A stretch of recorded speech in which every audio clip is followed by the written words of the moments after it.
Hello there, and welcome into another edition of the JMac Podcast and a special important episode of POTUS Did What? And today we're going to answer the question, was the president right to downplay the pandemic to avoid a panic? Now, that's what the White House is saying. That's what he's saying, that this was an important leadership tactic to make sure that there wasn't panic in the streets, and that he was downplaying it and staying calm in order to maintain the peace. And I think it's an important question that we need to answer. Was this good leadership?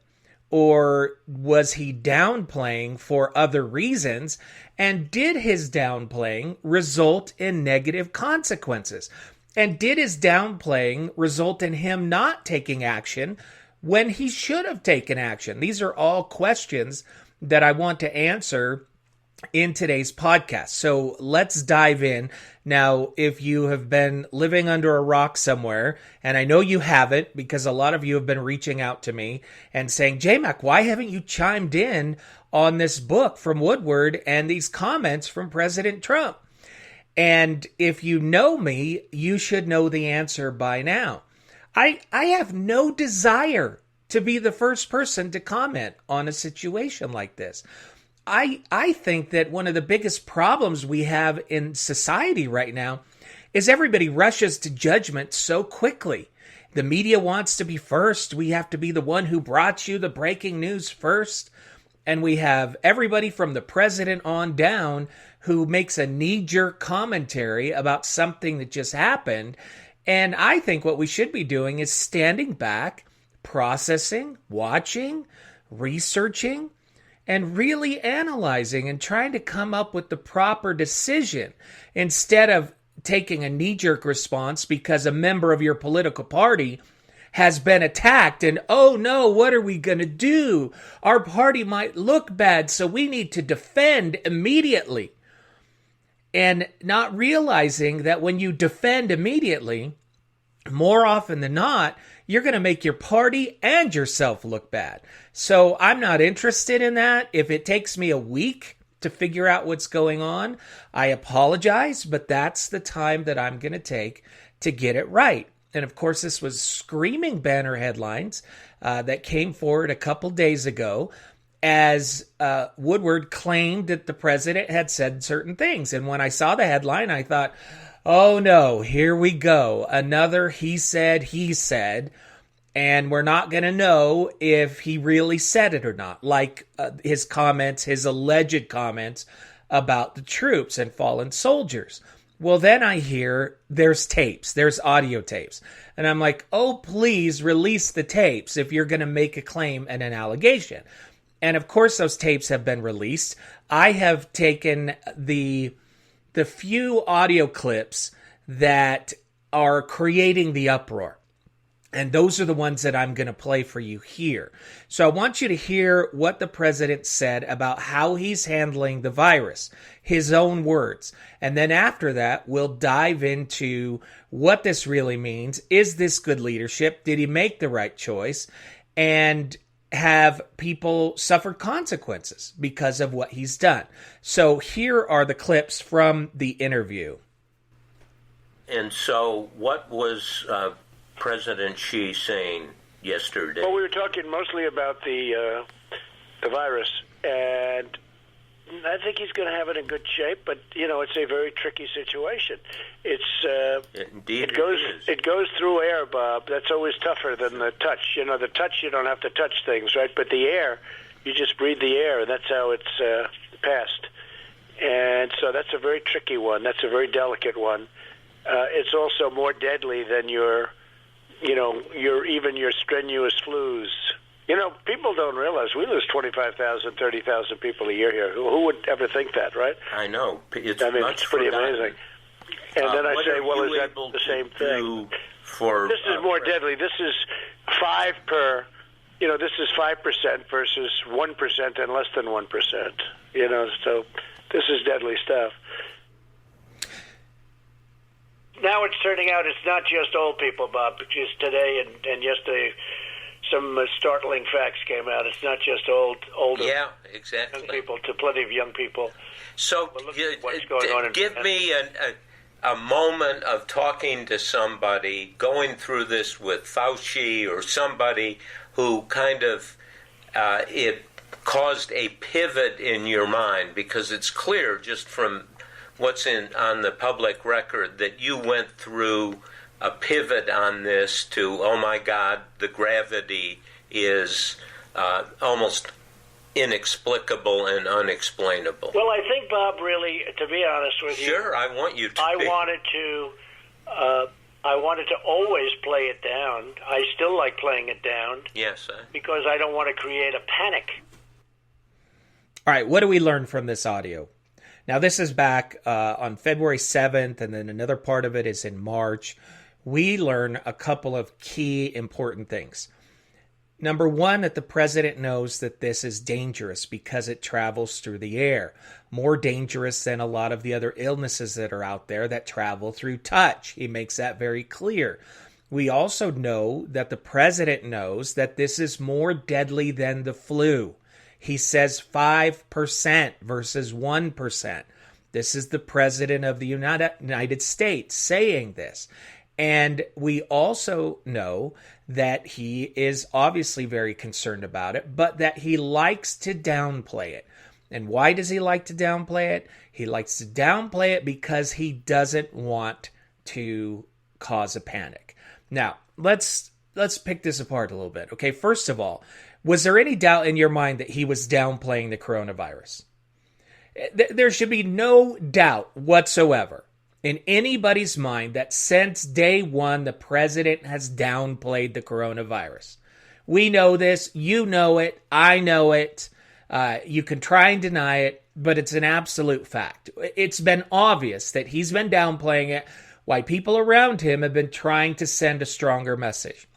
So it's not a question of whether or not he was downplaying it. We knew he was doing it, and now he's admitted to doing it and that he liked doing it. The question for me is, what has been the impact of him downplaying it?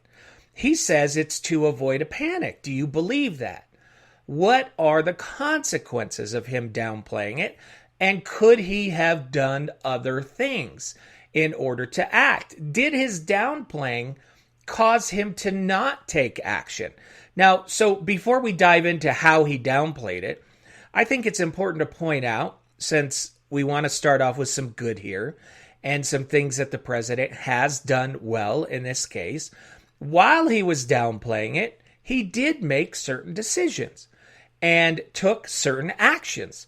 And these actions had an impact. They made a difference, a positive difference. And I think that needs to be pointed out here. So, for example, he stopped any travel between the United States and China. He did this early on. It's one of the things that he likes to bring up. This was a good thing. This was a bold move, and it was an important move. He also put into place the Defense Production Act, which allowed him to tell factories, you're going to now stop making cars and you're going to start making ventilators. And he went after this and made that happen. That was a good thing. He also participated with Congress in coming up with the first stimulus bill, which resulted in checks to most Americans. I still haven't gotten one yet. I don't know where it is, or maybe he has something against me that I haven't received my stimulus check yet, and neither has my wife. My children got theirs, but I didn't get mine. But this had the loans to businesses. This was a very smart and good move, and he participated in that move. He signed it into action. And so these are some of the things that he did that are very important.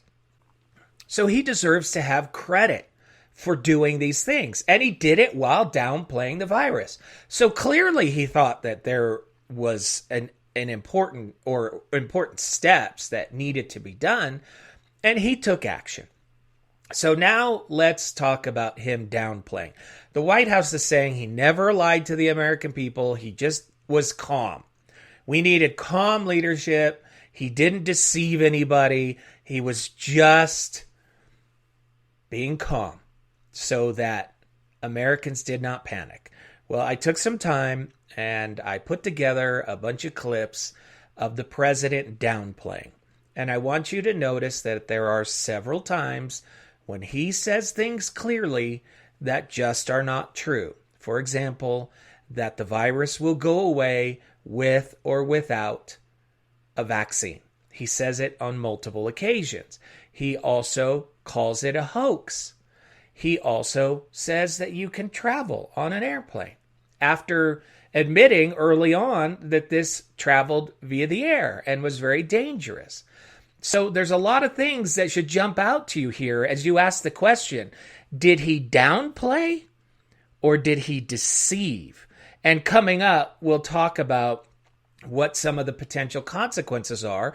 And I also want to point out examples in this country of good leadership where they wanted calm, they didn't want panic, but they also took it seriously and they didn't downplay. So I think all of these things are important. But let's take a minute and sit back and enjoy some of the finer moments of our president downplaying. And remember, why does he downplay? He downplays, he says, because he wants calm. I think that goes away in April with the heat, as the heat comes in. Typically that will go away in April. We're in great shape, though. The virus. They're working hard. Looks like by April, in theory, when it gets a little warmer, it miraculously goes away. I hope that's true. 35,000 people on average die each year from the flu. Did anyone know that? 35,000. That's a lot of people. And so far, we have lost nobody to coronavirus in the United States. Nobody. And it doesn't mean we won't, and we are totally prepared. It doesn't mean we won't. But think of it. You hear 35 and 40,000 people, and we've lost nobody, and you wonder, the press is in hysteria mode. At this moment, we have 22 patients in the United States currently that have coronavirus. Unfortunately, one person passed away overnight. Additional cases in the United States are likely. Is your message that to Americans that it's safe to fly, and can you convince the traveling Yeah, I public think about where it? these people are flying, it's safe to fly, and large portions of the world are very safe to fly. I said, got to get it open. People need it. People get sick from the other also. It's not just from the virus. We're testing so much. We're now up to 27.5 million tests. I thought it was 25 because it seemed like 25 million. 27, they just told me. 27.5 million tests. Now, when you have all those tests, you have more cases. So the news conference said, they have more cases. In this big, vast land of ours, this great country of ours, we have 240 cases. Most of those people are going to be fine. A vast majority are going to be fine. We've had 11 deaths. When you do testing to that extent, you're going to find more people. You're going to find more cases. So I said to my people, slow the testing down, please. It was a comment that he made in jest. It's a comment that he made in passing. I don't kid. Let me just tell you. Let me make it clear. Now the Democrats are politicizing the coronavirus. You know that, right? Coronavirus. They're politicizing it. We did one of the great jobs. You say, how's President Trump doing? They go, oh, not good, not good. They have no clue. They don't have any clue. They can't even count their votes in Iowa. They can't even count. No, they can't. And this is their new hoax. But, we did something that's been pretty amazing. We're 15 people in this massive country. And because of the fact that we went early, we could have had a lot more than that. Redfield was totally misquoted in the media on a statement about the fall season and the virus. Totally misquoted. You were accurately quoted, correct? I'm accurately quoted in the Washington Post. What Dr. Redfield clearly was asking for, just like we ask for every American to follow the guidelines, he's saying, please add to that guidelines getting your flu shot and making sure you're protected. There's a good chance that COVID will not come back. We don't know. Or if it comes back, it's in a very small confined area that we put out. Well, the great thing is we'll be able to find it earlier this time. That might not come back at all, Jeff. It may not come back at all. He's talking about a worst-case scenario where you have a big flu and you have some corona. But it's all possible. It's also possible it doesn't come back at all. We have it totally under control. It's one person coming in from China. On average, you lose from 26,000 to 70,000 or so, and even in some cases more from the flu. Here we're talking about a much smaller range. A lot of people think that goes away in April with the heat, as the heat comes in. Typically, that will go away in April. We're in great shape, though. You treat this like a flu. 15 people out of billions of people. 15 people. They're getting better, and soon they're all going to be better. Hopefully, it's going to disappear. One day, it's like a miracle. It will disappear. You take a solid flu vaccine, you don't think that would have an impact or much of an impact on corona? No. Probably not. President, is it safe or appropriate to be holding rallies during a public health crisis like this? I think it's very safe, yeah. I think it's very safe. Things are going very well, as you see. Do you believe it's inevitable that the coronavirus will spread across the country? No, I don't think that's inevitable at all. We have a report today, the global death rate at 3.4%. Well, I think the 3.4% is really a false number. Now, this is just my hunch. Personally, I would say the number is way under 1%. At this moment, we think we have it very much in hand. It's going to all work out. Everybody has to be calm. It's all going to work out. It will end. People have to remain calm. Be calm. It's really working out, and a lot of good things are going to happen. What do you say to Americans who are concerned that you're not taking this seriously enough and that some of your statements don't match what your health experts are saying? That's CNN, fake news. This is just a temporary moment of time. We're in great shape compared to other places. We are in really good shape. And 5 million within a month, I doubt we'll need anywhere near that. As of this moment, we have 50 deaths, which is a lot of good decisions were made, or that number could be many times that. But it's something that we have tremendous control of. And on a scale of 1 to 10, how would you rate your response to this crisis? I'd rate it a 10. I think we've done a great job. But we're going to defeat the invisible enemy. I think we're going to do it even faster than we thought. And it will be a complete victory. It'll be a total victory. Because people get better. I mean, most people are getting better. Most, by far, you get better. Doing it the way we're doing it is much better. It's really much better. America will again and soon be open for business. Very soon. We're near the end of our historic battle with the invisible enemy. I think it's ridiculous. We don't have to do it. A lot of those states could go back right now, and they probably will. This is going to go away. Without a vaccine, sir, why do you think the virus will just be gone? It's going to go. It's going to leave. It's going to be gone. It's going to be eradicated. But with or without a vaccine, it's going to pass. This virus is going to disappear. It's a question of when. This is going to go away without a vaccine. We have met the moment, and we have prevailed. It'll go away at some point. It'll go away. If we stop testing right now, we'd have very few cases, if any. I always say, even without it, it goes away. The numbers are very minuscule compared to what it was. It's dying out. I think that at some point, that's going to sort of just disappear. So there you have it. 7 minutes of downplaying. And as I said, it wasn't just him saying be calm. There are clear moments there where he makes some claims that the virus is just going to go away. With or without a vaccine, it'll be a miracle and it will just go away. Now, I'm going to let you answer the question. I'm sure you know how I feel. But the question is this downplaying? Is that the right word for what he's doing?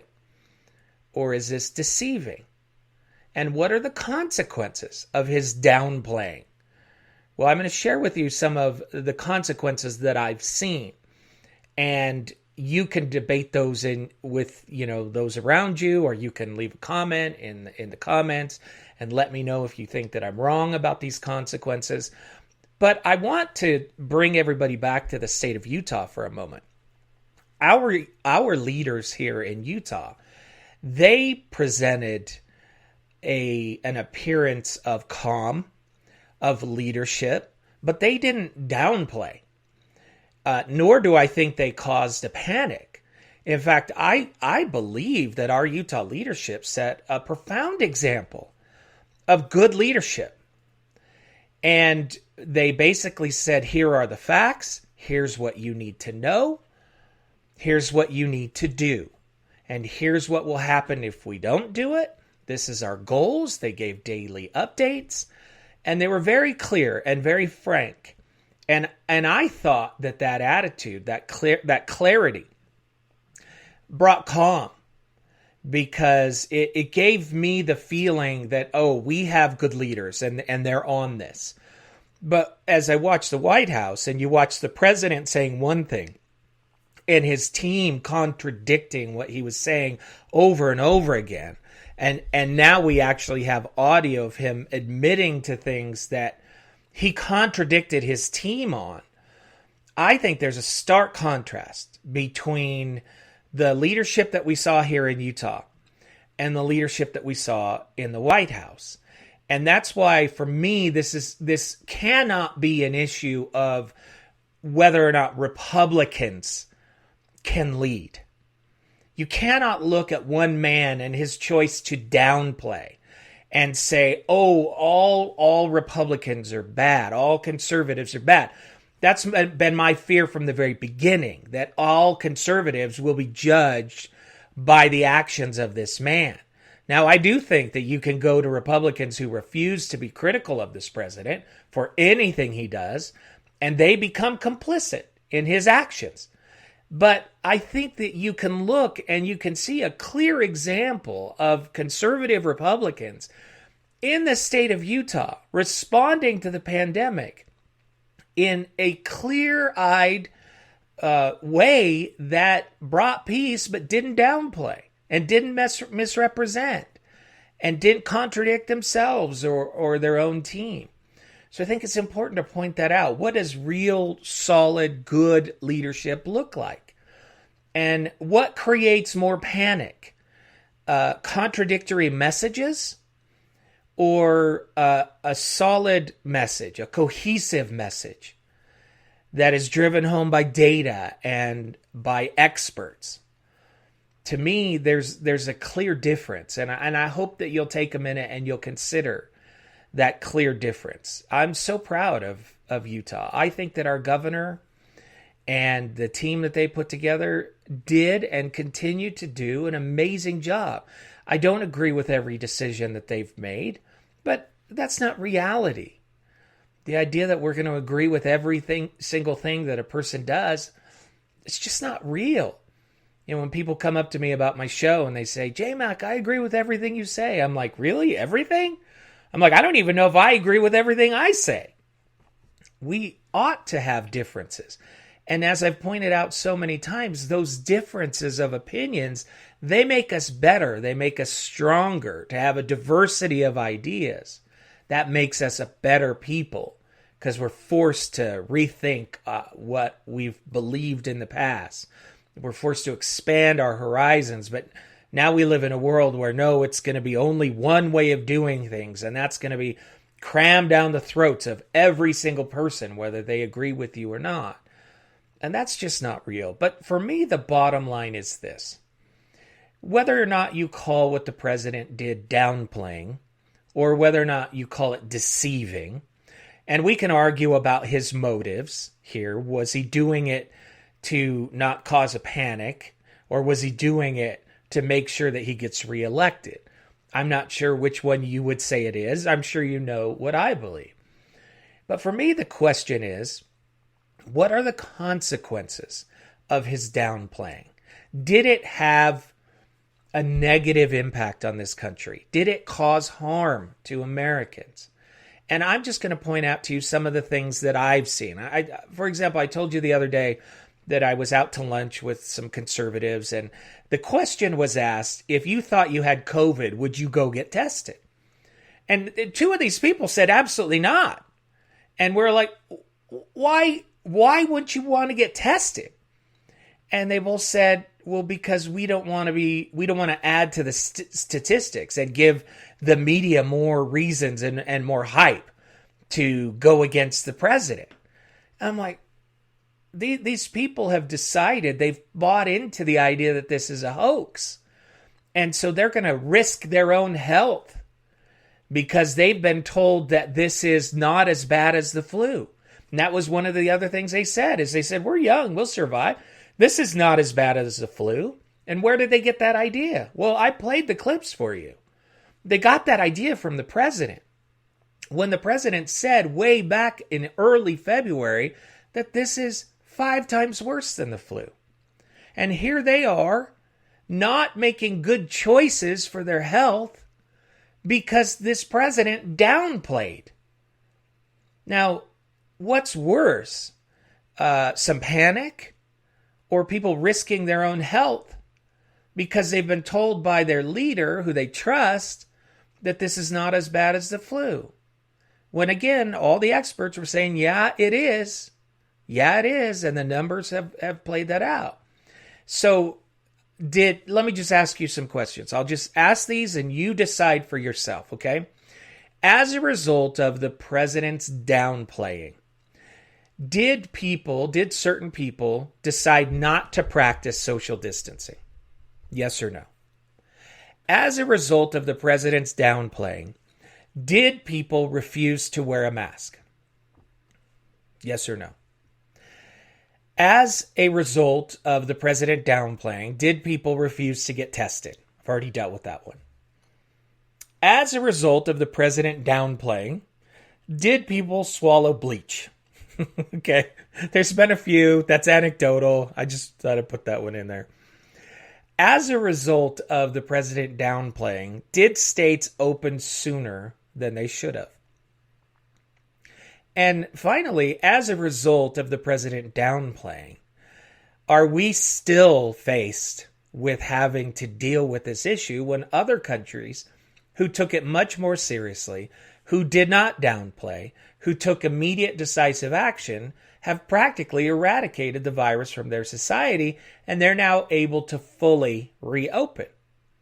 So are we all paying a price?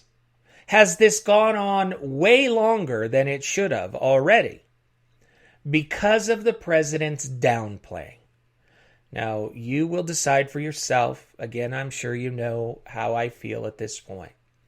The bottom line is the president did take some immediate decisive action.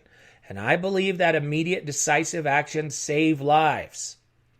But his decision to downplay and to misrepresent the facts, or to deceive, however you want to say that, and I don't think anyone can deny from the audio clips that I played that he deceived, that he said things that he knew early on simply were not true.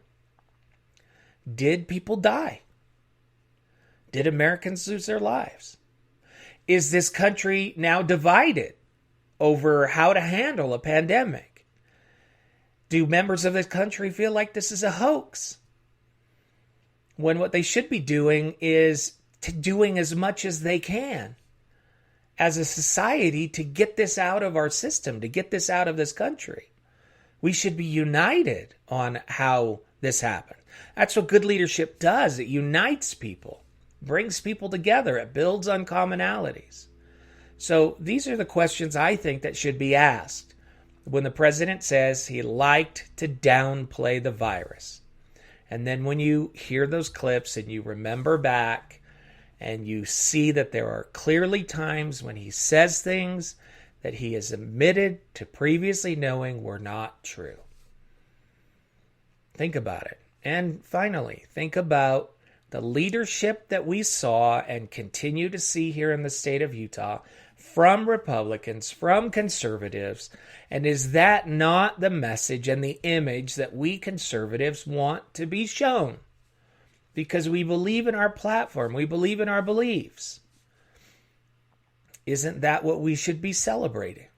And then when we see something that makes those things look bad or calls them into question, then we should be critical of those things and say we don't believe that, because that makes our entire group look bad.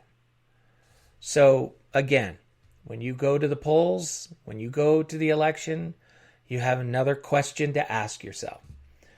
Did the fact that the president liked to downplay and continues to downplay, did it cost lives? That is the question. Hey, take a minute and like this video. Share it, please, with everybody that you can. Like our Facebook page and check out in the description of this podcast. You'll find a way that you can help support the JMac podcast, and I would love your support. Thank you so much for listening, and have a wonderful day.